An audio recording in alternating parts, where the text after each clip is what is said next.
What is going on, Trash Talkers? We are back with another episode for you. In today's video, we're going to give you our draft profile and analysis for NC State offensive tackle, Ikem Ekwonu. All that and much more coming your way right now!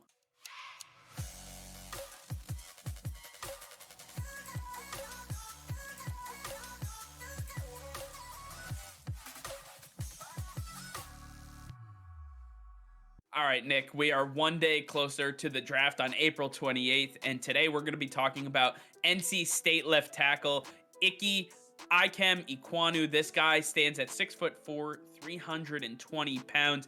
He is PFF's ranked number 2 offensive lineman in this draft class, and the pro comp that we got for him was Andrew Thomas. I think this is fitting because he is mostly active in the run game, has to work on his pass blocking a lot, and he's going to be an awesome right tackle for the next 10 years. When we take a look at his senior stats at NC State, we see that he played 819 snaps, only gave up 3 sacks, 0 QB hits on top of that, and only 10 hurries. This guy was just an absolute machine at the collegiate level, and now he is looking to be one of the top prospects selected in the draft in April. Nick, why don't you give us a little bit of the strengths and weaknesses of Ickey Ekwonu's game? Yeah, Ickey Ekwonu is arguably the best run blocker in this draft class, with his ability to get out and block, with his athleticism, his speed. At 6'4" and 320 pounds, he does not seem like a guy who's going to be very mobile, be able to get out there and produce a lot. But he is projected to have a sub 4.940 in this combine, and when we get those numbers, we're going to be able to tell whether this guy is going to live up to the hype. But Ickey Ekwonu, what he was able to do at NC State, had the best PFF rush grade out of everybody at the offensive tackle position, and when you look at what he did his senior year, improved a lot in the pass game. And I think he's going to continue to improve on that pass game through his coaching.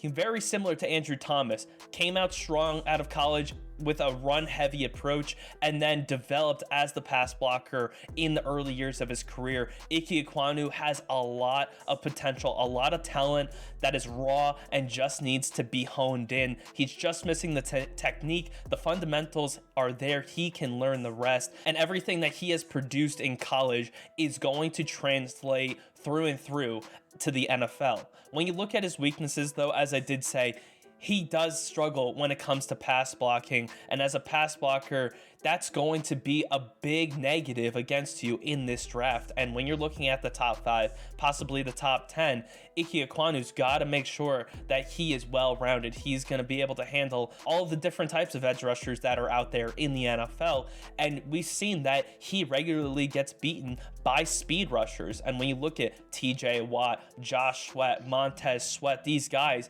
have electric speed coming off the edge. Can Ickey Ekwonu, who's very athletic, handle these guys when it comes to pass blocking and keep his quarterback upright? He did a great job at NC State, but can he keep it up at the NFL level?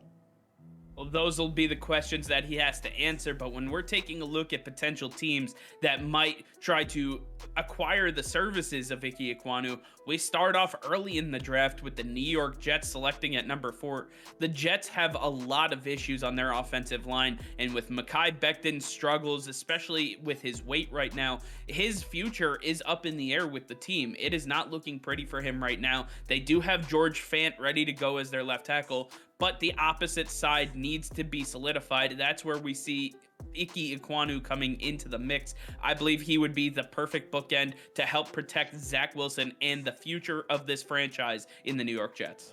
Another team that is looking for some offensive line help, the New York Giants, who have Andrew Thomas. Andrew Thomas started out at right tackle, improved his pass blocking, and moved over to the left side, where he is playing great when he's healthy. Now with Ickey on this field, Andrew can continue to play left tackle. Ickey Ekwonu can play right tackle and improve upon his pass blocking from there. But when you have these two guys who can run block, the New York Giants are going to have an extremely strong rush attack that is going to be very hard to stop, and it's going to be one of the more solid bookends that we find in the NFL. For our next team, we see the Carolina Panthers enter the fray, and their biggest issue outside of figuring out who their quarterback was last year was protecting that quarterback, and that's the whole reason they had issues in the first place. Sam Darnold was looking great to start the season, but then he got hit and battered around, and they could not protect him. Now you put Ickey Ekwonu on the right side of this offensive line, and you start to build up the other holes that they have, and finally, it doesn't matter who you have there. There's so much talent with CMC and DJ Moore, Robbie Anderson, all these players that they have on the offensive side of the ball. You have to invest your picks in protecting your quarterback, and this is where it starts. I could see the Carolina Panthers going very early with an offensive line pick here. And finally, the Washington Commanders. They've lost a few offensive linemen over the last few years. Trent Williams went to San Francisco. Morgan Moses asked for his release last year. And now Brandon Scherf, he's been tagged twice and they can't afford him again. He's going to be on the way out. So this offensive line is in shambles, and they need to fix it quick, starting with these tackles, and Ikem Ekwonu will fill that void perfectly. If Taylor Heineke or whoever is going to be under center for this team, they need some protection, and Ickey offers just that. I absolutely agree. I think these are the teams that we can expect to acquire the services of Ikem Ekwonu. He's going to be a great right tackle off of day one. I think he has what it takes to start right away, and he'll be able to work on his game with live game reps. I think that is exactly what you need, and I'm excited to see what he can do. But I want to hear from you guys. Let us know in the comments down below what you think of Ikem Ekwonu, where you want to see him end up, and if you believe he is one of the best offensive tackles we have in this draft class. All right, well, that's going to be all for now. Thank you all for watching. Be sure to like this video and subscribe to the channel if you haven't already. Hit that notification bell. We go live every single day. That'll be all. Peace and love.